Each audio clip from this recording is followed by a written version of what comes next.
there's a little individual tuft, so we're just planting here to simulate little dry clumps of grass. We don't want too much in this area because in the yards they usually were unkempt, dirty and grotty, and lots of coal and cinders and dust. But despite all of that, there's vegetation that does crop up through all of that.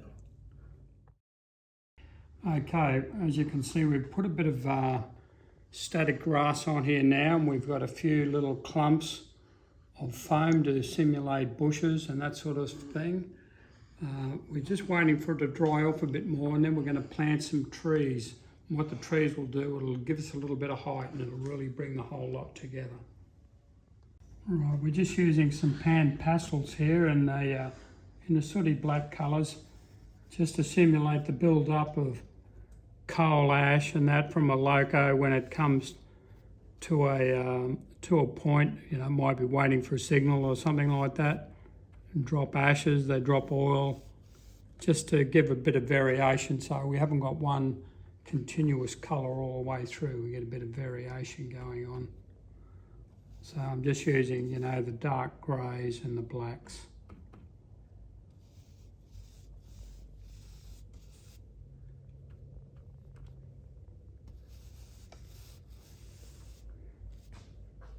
Okay, as you can see, we've added some trees in here now, and what this gives us is a bit of height dimension so that it's not all flat.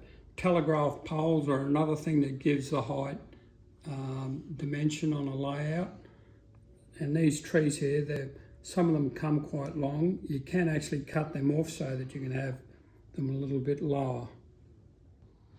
So Greg, thank you. It looks like we've pretty well had a full day up here on the layout. And just to recap, you can see what we've done. We've pulled up this track now and made it realistic.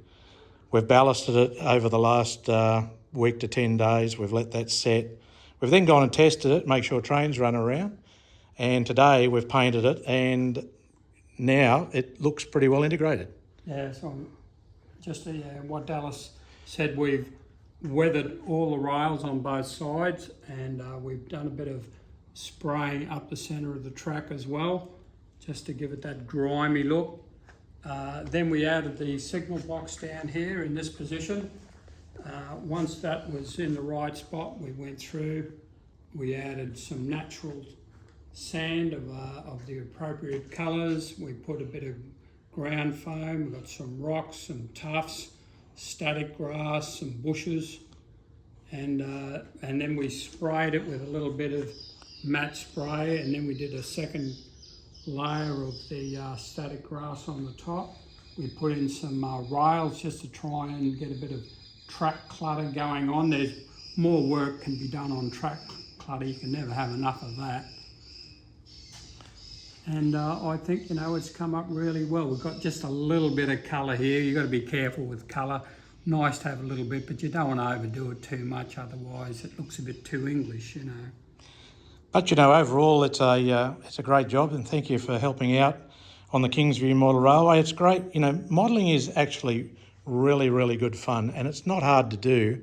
I'm glad we've had a good fun day together modelling, and that's the best part for me about modelling, is enjoying the models with good friends and look at the outcome. A little bit of work, and this is what you can do too on your layout.